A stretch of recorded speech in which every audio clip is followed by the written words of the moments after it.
Bonsoir et bonjour frères et sœurs. Nous espérons que vous vous portez tous bien, que la paix, la grâce et l'amour de notre Seigneur Jésus-Christ soient votre partage. Nous voulons aujourd'hui continuer notre enseignement sur le combat spirituel, sur combat spirituel dans notre série sur la prière. Nous voulons parler des causes récurrentes de l'échec. Disons, qu'est-ce qui fait souvent que nous soyons vaincus dans le combat? Alors, nous allons prendre 1 Samuel chapitre 4, du verset premier. On peut lire jusqu'au verset 10. Bon, jusqu'au verset 11. Mais je vais d'abord lire le verset 11 pour comprendre.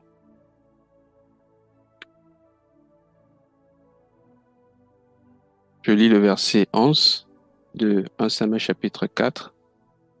Comme je disais, nous parlons des causes récurrentes de l'échec dans le combat spirituel. Donc je lis 1 Samuel chapitre 4, verset 10. Il est écrit: Les Philistins livrèrent la bataille et Israël fut battu. Chacun s'enfuit dans sa tente. La défaite fut très grande et il tomba d'Israël 30 000 hommes à pied. L'arche de l'Éternel fut prise et les deux fils d'Élie, Ophni et Phiné, moururent. Amen. Les bien-aimés, lorsque nous lançons ou nous engageons dans la vie chrétienne, c'est une façon de lancer, de s'engager dans la bataille, dans le monde invisible. Nous l'avions déjà dit que dans cette guerre, il n'y a pas de neutre. Celui qui n'est pas sous la puissance de la lumière, il est forcément sous la puissance des ténèbres.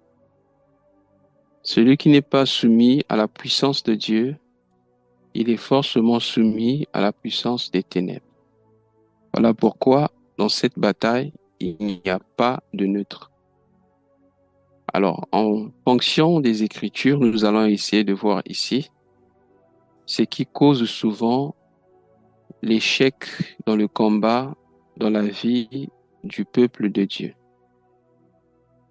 Ici, nous sommes dans le cas à l'époque, c'était l'époque du prophète, du sacrificateur Élie. Le sacrificateur Élie, c'est qui? C'était un homme qui était sacrificateur, mais ses enfants ne craignaient pas l'Éternel. Comme ses enfants ne craignaient pas l'Éternel et qui avaient pris la charge de continuer le sacerdoce, il est écrit qu'Élie ne réprimanda pas sévèrement ses enfants. Et c'est comme ça que lorsque Samuel, étant enfant, était placé dans le temple, Dieu voulait une race pure, la race des gens qui craignent l'Éternel. Alors Dieu parla au prophète Samuel.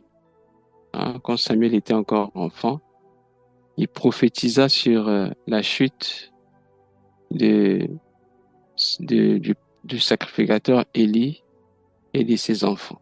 Pourquoi? Parce que ces gens servaient le Seigneur, mais ils commençaient à blaguer avec le sacerdoce. Ils n'avaient pas la notion du sacré. Alors c'est comme ça que la présence de Dieu s'était retirée d'eux. Or, tout le monde savait que la présence de Dieu se trouvait là où il y avait l'arche de l'Éternel. En effet, ce que représentait la présence de Dieu, c'était l'arche, parce que Dieu avait demandé à Moïse de bâtir l'arche pendant qu'il marchait dans le désert et partout où était l'arche, bien aimé, cela rassurait que Dieu était avec eux. Mais nous sommes surpris ici de voir dans le chapitre 4 de 1 Samuel, que l'arche fut prise. Et bien que l'arche était sur le champ de bataille, ils ont quand même connu la défaite. Alors, pour comprendre l'histoire, nous allons y revenir, comme j'avais dit, au chapitre 1er. On dit la parole de Samuel s'adressa à tout Israël. Israël sortit à la rencontre des Philistins pour combattre. Ils campèrent près d'Ébenezer et les Philistins étaient campés à Éphec. Les Philistins se rangèrent en bataille contre Israël et le combat s'engagea. Israël fut battu par les Philistins qui tuèrent sur le champ de bataille environ 4000 hommes. Le peuple entra au camp et les anciens d'Israël dirent: pourquoi l'Éternel nous a-t-il laissé battre aujourd'hui par les Philistins? Allons chercher à Silo l'arche de l'alliance de l'Éternel, qu'elle vienne au milieu de nous et qu'elle nous délivre de la main des ennemis. Le peuple envoya à Silo, d'où l'on apporta l'arche de l'alliance de l'Éternel, des armées qui siègent entre les chérubins. Les deux fils d'Élie, Ophni et Phiné, étaient là, avec l'arche de l'alliance de l'Éternel. Écoutez bien le verset 5. Lorsque l'arche de l'alliance de l'Éternel entra dans le camp, tout Israël poussa de grands cris de joie et la terre fut ébranlée.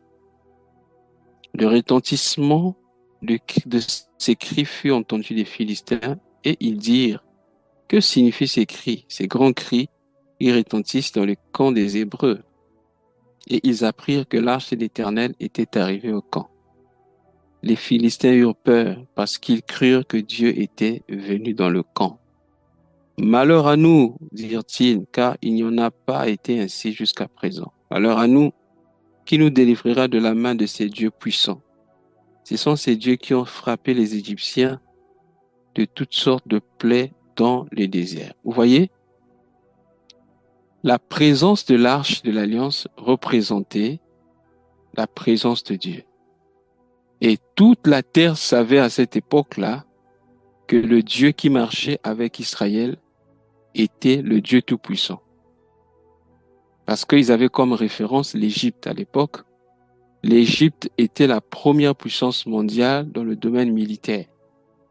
Donc, les rois de l'époque, lorsqu'ils cherchaient de l'aide, quand ils se tournaient vers l'Égypte automatiquement, leurs adversaires avaient peur parce que l'Égypte avait la plus grande armée du monde et les armes les plus sophistiquées de l'époque. Mais avec tout ce qu'ils avaient, Dieu a donné la victoire à Israël. Donc du coup, ces gens-là savaient que le Dieu d'Israël était le grand Dieu, le Tout-Puissant.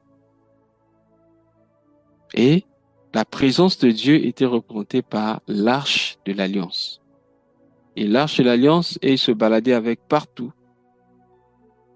Mais ce que eux ne savaient pas, c'est que la présence de Dieu n'était plus dans l'arche. Pour nous, aujourd'hui, l'arche peut représenter des formes religieuses que nous avons gardées, mais nous n'avons pas gardé Dieu en nous. L'arche peut représenter les rituels religieux que nous faisons. L'arche peut représenter, je dirais même, le nom de Jésus simplement dans notre bouche, avec qui nous n'avons pas une relation. Remarquez, quand l'arche est rentrée, la terre trembla. Souvent, c'est juste le bruit qui reste. Souvent, c'est juste tout ce qui est externe. Mais au-dedans, il n'y a plus de communion avec Dieu. Frères, sœurs, l'échec de la bataille, dans la bataille commence lorsque nous nous abandonnons le Seigneur. Vous vous rappelez de ce que Dieu avait dit au successeur de Moïse, Josué? Il dit: tout lieu que foulera la plante de ton pied, je te le donne en possession. Mais il dit quoi? Aussi longtemps que tu vivras. C'est-à-dire, aussi longtemps que tu auras la vie en toi. Quand la vie ne sera plus en toi, tu n'auras plus la primauté, tu n'auras plus l'autorité, tu n'auras plus la puissance devant tes ennemis. Nous ne devons pas oublier cela. Notre victoire, c'est la présence de Dieu qui marche avec nous. Ce ne sont pas les tactiques. Ce ne sont pas les méthodes que nous avons eu à apprendre. Parce que Dieu peut changer les méthodes pour nous délivrer. C'était le problème qu'avait Gédéon, je pense. Quand Dieu l'appelle, il dit, vaillant héros, l'Éternel est avec toi. Il dit, comment l'Éternel est avec moi ou avec nous si nous nous sommes battus? Comment l'Éternel est avec nous alors que nous sommes en train d'expérimenter la galère? Comment justifier que Dieu soit avec nous, que nous vivions ce que nous vivons aujourd'hui? Et il parla de la condition nationale. Il dit, premièrement, Israël est battu, ça c'est la condition nationale. Et après, il prend la condition familiale. Il dit, ma famille est la plus pauvre en Manassé. Après, il prend la condition par rapport à son rang familial. Dans la famille, il dit, je suis le plus petit de ma famille. Donc, dans tous les domaines, selon les critères, je suis disqualifié partout. Mais lui, il avait oublié une chose, que c'est Dieu qui était avec lui. Il a même dit au Seigneur, avec quoi délivrerai-je Israël? Où sont les miracles que nos pères nous ont racontés quand ils sont sortis de l'Égypte? Quand ils disaient avec quoi? Parce que certainement on lui avait dit que Dieu avait utilisé un bâton au temps de Moïse pour libérer le peuple.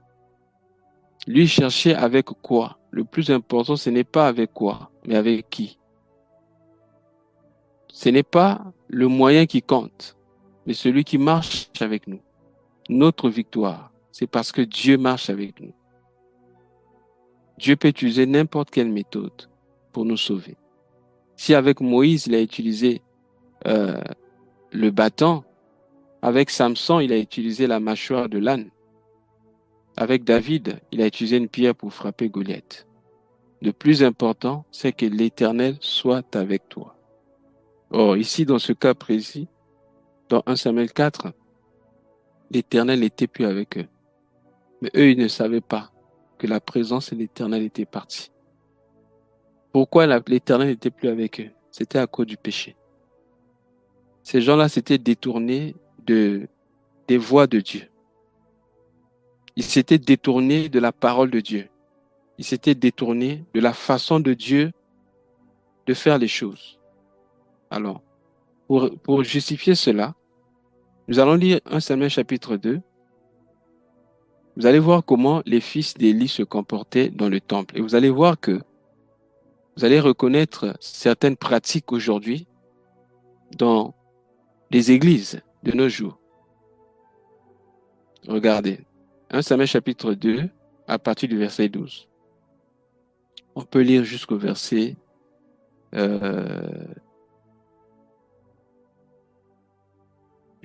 18. On dit ceci. Les fils d'Élie étaient des hommes pervers. Ils ne connaissaient point l'Éternel. Et voici quelle était la manière d'agir de ces sacrificateurs à l'égard du peuple. Lorsque quelqu'un offrait un sacrifice, le sacrificateur arrivait au moment où l'on faisait cuire la chair, tenant à la main une fourchette à 3 dents. Il piquait dans la chaudière, dans le chaudron, dans la marmite ou dans le pot, et tout ce que la fourchette amenait, le sacrificateur le prenait pour lui. C'est ainsi qu'ils agissaient à l'égard de tous ceux d'Israël qui venaient à Silo. Même avant qu'on fit brûler la graisse, les serviteurs du sacrificateur arrivaient et disaient, celui qui offrait le sacrifice donne pour le sacrificateur de la chair à rôti. Il le recevra de toi, point de chair cuite. C'est de la chair crue qu'il veut. Et si l'homme disait, quand on aurait brûlé la graisse, tu prendras ce qui te plaira, le serviteur répondait, non, tu donneras maintenant, sinon je prends de force.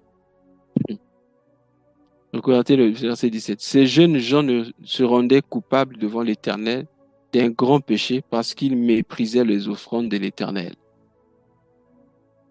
Vous voyez, Samuel faisait le service devant l'Éternel, cet enfant était revêtu d'un éphod de lin. Ah, là, ça parle de Samuel. Donc, vous voyez l'attitude de ces hommes-là qui servaient dans le temple. Ils faisaient certainement bien des choses terribles, mais on nous présente ici leur attitude par rapport aux offrandes. Je vous dis, je suis allé dans une église quelque part où l'homme de Dieu se lève au coin des bancs. C'est-à-dire qu'au moment où il faut aller donner les offrandes, il dit aux gens, cette rangée-là, allez-y. Tu dois mettre, si tu ne mets pas l'argent dans le panier, tu as des problèmes avec le pasteur. Il peut t'insulter même devant les gens. Bien-aimé dans le Seigneur, c'est l'attitude de ces gens-là qui prenaient de force les offrandes que les hommes apportaient. Alors que, déjà, selon la loi, Moïse avait enseigné qu'on devait prendre des offrandes de tout homme de bon cœur qui le faisait avec joie, sans contrainte. Mais ces sacrificateurs-là, ils prenaient de force. Et ils n'attendaient même pas qu'on fasse cuire la viande. Pendant que la viande était encore crue, ils prenaient de force. Mais une chose on dit, ces gens-là ne connaissaient pas l'Éternel. Et plusieurs aujourd'hui servent Dieu, mais ne connaissent pas l'Éternel. Et comment ils sont devenus serviteurs de Dieu? Ils sont devenus serviteurs de Dieu, soit par déduction ou par lien de famille, comme Élie ici. Ses enfants sont devenus serviteurs, sacrificateurs, parce que lui, il était sacrificateur. C'est la même chose que nous voyons aujourd'hui quelquefois dans les églises. Quand le père meurt ou le père est fatigué, c'est le fils qui prend le relais ou c'est sa femme qui prend le relais. Du coup, l'église est devenue comme un bien familial. Ce qui m'étonne, frère, savez-vous que Moïse avait des enfants mâles? Pourquoi est-ce que quand Moïse a laissé le commandement, Dieu n'a pas choisi les enfants de Moïse? Pourquoi est-ce qu'il a choisi maintenant Josué? Alors que Josué était de la tribu de Lévi, pardon, de Juda. Faisons très attention, frère, la façon dont nous servons. Faisons très attention à la façon dont nous nous occupons des choses de Dieu. On ne s'habitue pas avec Dieu. Il est écrit, maudit soit l'homme qui fait l'œuvre de Dieu avec négligence. Donc même la négligence peut apporter la malédiction dans notre vie. Et surtout, ne nous contentons pas de voir quelques réalisations externes, car ces signes-là peuvent être des signes trompeurs. On peut penser que Dieu est avec nous parce que il y a toujours la foule autour de nous, les gens continuent à venir, ou il y a quelques manifestations spirituelles. Faisons très attention. On doit toujours examiner si la présence de Dieu est avec nous. Car nous pouvons être trompés par le malin. On pense que Dieu est toujours avec nous et il agit, mais quelquefois ce sont des semblants de miracles que le malin vient appuyer pour bien aimer nous divertir et nous conduire à l'égarement. J'ai vu des hommes de Dieu comme ça, qui vivent naturellement dans le péché, c'est-à-dire qu'il a sa femme, mais dans la même église, il sort encore avec les sœurs. Et il y a des gens qui sont au courant de ça. Ils ne peuvent pas quitter l'église. D'autres parce que, bon, on s'est déjà habitué, on ne sait plus où aller. D'autres encore diront, non, non, c'est sa vie. Moi, je viens seulement pour mon Dieu. Ce qu'il fait ne m'intéresse pas. Moi, ce que je compte, ce que je viens faire ici, c'est pour mon Dieu et c'est fini. Et vous voyez, ces gens-là vivent naturellement dans l'immoralité. Mais comme il prêche, il y a toujours la parole dans sa bouche, il pense recevoir toutes les révélations. Et quelquefois, il peut prier pour les gens. Les gens vivent encore des miracles. Lui se dit que Dieu est encore avec lui. Frère, les miracles que Dieu accomplit quelquefois dans nos vies, ce n'est pas pour justifier qu'il est avec nous. C'est parce qu'il aime son peuple simplement. Dieu peut être en désaccord avec un serviteur de Dieu, mais permettre que ce serviteur-là puisse opérer des miracles. Je vais prendre l'exemple de Moïse. Dieu dit à Moïse de parler au rocher. Mais comme Moïse avait frappé le rocher pour la première fois, cette fois, quand le peuple cria parce que le peuple avait besoin d'eau, au lieu de parler, il a frappé le rocher comme la fois passée. Le Seigneur était mécontent contre Moïse. Est-ce que l'eau n'était pas sortie? Bien sûr, Dieu avait donné de l'eau. Mais Moïse a manqué le pays promis. Il a manqué la terre promise à cause de cette désobéissance. Et pourtant, il était dans le péché. Et pourtant, Dieu n'a pas accepté l'attitude de Moïse. Mais Dieu a quand même donné de l'eau. Si vous lisez dans Matthieu chapitre 7, 21 à 23, il est écrit, ce ne sont pas tous ceux qui me disent Seigneur, Seigneur, qui hériteront le royaume, qui entreront, mais celui qui fait la volonté de mon Père. Plusieurs viendront ce jour-là et diront, n'avons-nous pas prêché en ton nom, chassé les démons? Et je leur dirai ouvertement, je ne vous ai jamais connus. Donc imaginez-vous, il y a des gens aujourd'hui qui organisent des séminaires, des croisades, qui voyagent tout le temps, qui partent de ville en ville, de pays en pays pour organiser des croisades miracles, etc. Ils rassemblent des milliers, des millions de personnes.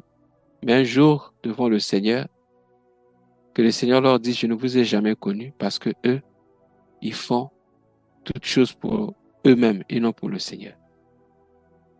Donc, bien aimés, nous devons examiner tout le temps notre marche. Pourquoi nous connaissons la défaite? Il y a une différence entre l'épreuve et le fait de supporter les conséquences de nos fautes. Lorsque les choses ne vont pas bien, la Bible dit que celui qui est dans la souffrance prie.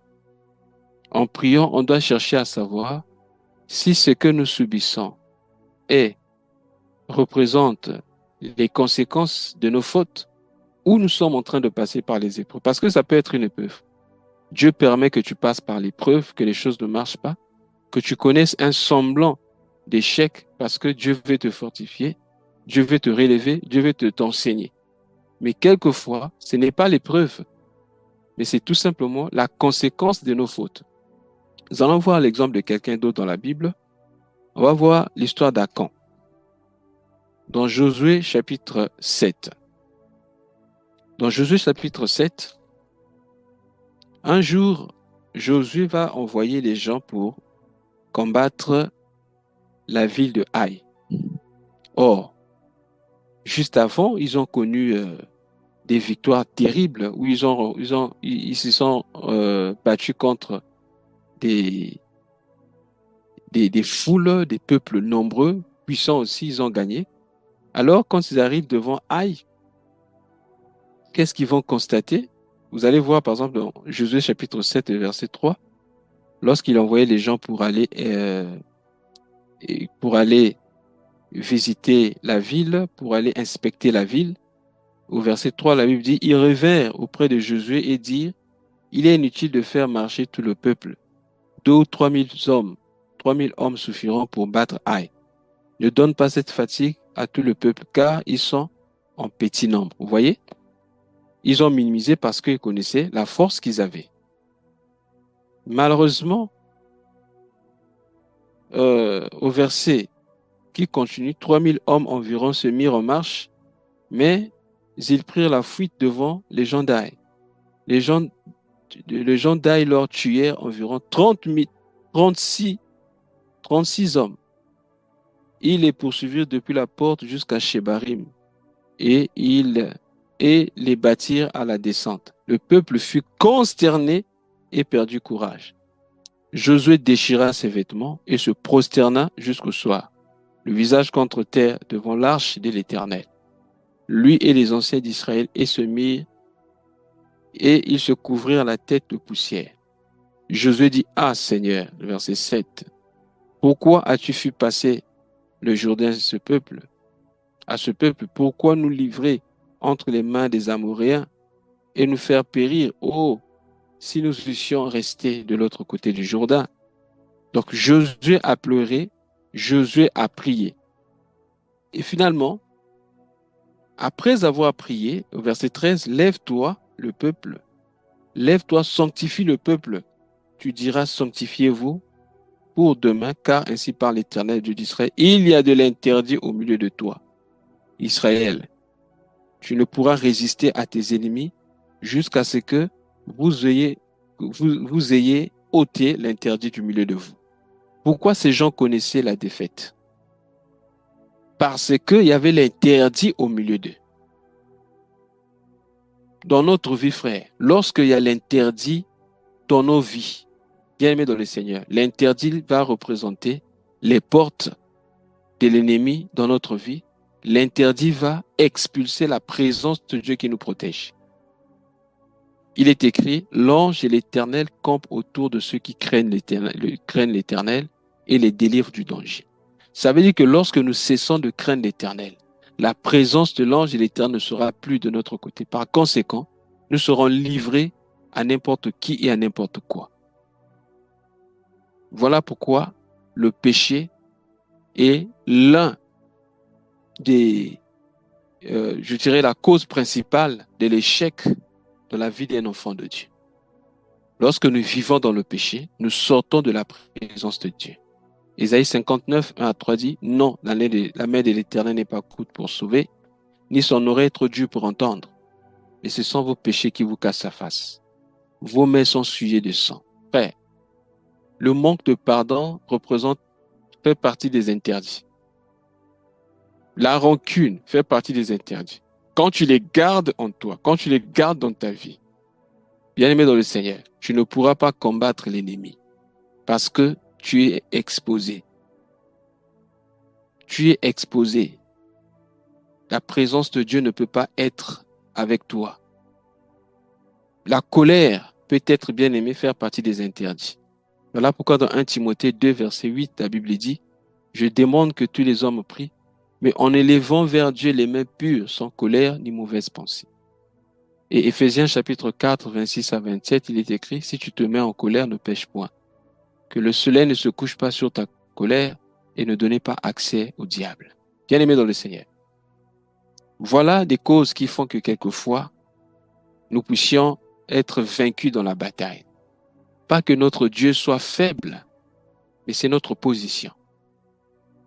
Nous devons toujours veiller à ce que notre relation soit bonne avec le Seigneur et aussi notre relation avec les hommes. Voilà pourquoi Jésus a dit dans Matthieu chapitre 5, 23 à 24, « Si tu es debout, tu veux faire ton offrande. Là, à le tête, tu te souviens que quelqu'un a quelque chose contre toi. Va d'abord te réconcilier et ensuite reviens. » L'une des choses qui font que les gens tombent dans le combat spirituel, soit des victimes, bien aimé, c'est le péché. Le péché nous dépouille de la présence de Dieu, car il est écrit, tous sont péchés, ils sont privés de la gloire de Dieu. Ce qui nous donne la victoire dans le combat, frère, c'est la présence de Dieu, c'est la gloire de Dieu. Et quand la gloire de Dieu quitte, nous connaissons des échecs. C'est comme le cas ici avec Josué. Alors finalement, il a sanctifié le peuple, il a rassemblé le peuple et ils ont tiré au sort. Le sort tomba sur la tribu de Josué. Et finalement, ils ont encore tiré le sort. Finalement, le sort tomba sur la famille d'Akan. Alors, dès qu'ils ont tiré au sort, le sort tomba sur Akan. Quel était le problème d'Akan? Josué avait dit, lorsque vous allez aller pour vaincre les ennemis, quand vous allez attaquer, vous devez tout éliminer, ne prenez rien sur vous, des choses qui appartiennent à ces gens-là. Mais qu'est-ce qui s'est passé? Akan, en partant, il avait pris des choses et il avait caché. Cela est révélé du verset 19 au verset 21, je vais lire. Josué dit à Akan, mon fils, donne gloire à l'Éternel, le Dieu d'Israël. Rends-lui hommage, dis-moi donc ce que tu as fait, ne me cache point. Akan répondit à Josué et il dit, il est vrai que j'ai péché contre l'Éternel, le Dieu d'Israël, et voici ce que j'ai fait. J'ai vu dans le butin un beau manteau de chinéar, 200 cycles d'argent et un lingot d'or du poids de 50 cycles. Je les ai convoités, je les ai pris et ils sont cachés dans la terre au milieu de ma tente. L'argent est en dessous. Oh, bien-aimé dans le Seigneur. On vous avait demandé de tout détruire, mais pourquoi tu as gardé? Parce que ce qui appartient à l'ennemi, ce qui appartient aux étrangers, est considéré comme dévoué par interdit. Quand tu gardes ces choses-là, toi, tu deviens dévoué par interdit comme ces choses. Dieu ne peut pas supporter la présence de ces choses-là dans ta vie. Et bien aimé, vous savez la suite, c'est quoi? Le verset 24, on dit, Josué et tout Israël avec lui prirent Akan, fils de Zérach, l'argent, le manteau, le lingot d'or, les fils et les filles d'Akan, les bœufs, les ânes, les brebis, la tente, tout ce qui lui appartenait. Ils les firent monter dans la ville d'Akkor. Josué dit, pourquoi nous as-tu troublés? L'Éternel te troublera aujourd'hui. Et tout Israël le lapida. On les brûla au feu et on les lapida. Bien-aimés dans le Seigneur, c'était Akon qui avait péché. Mais c'est toute sa famille qui fut brûlée.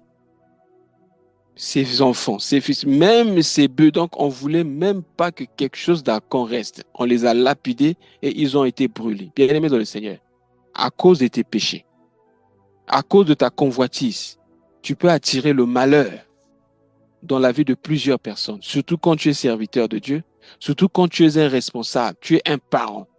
À cause de tes péchés, bien-aimé dans le Seigneur, les conséquences peuvent s'étendre jusqu'à tes enfants et jusqu'à même aux gens qui sont autour de toi.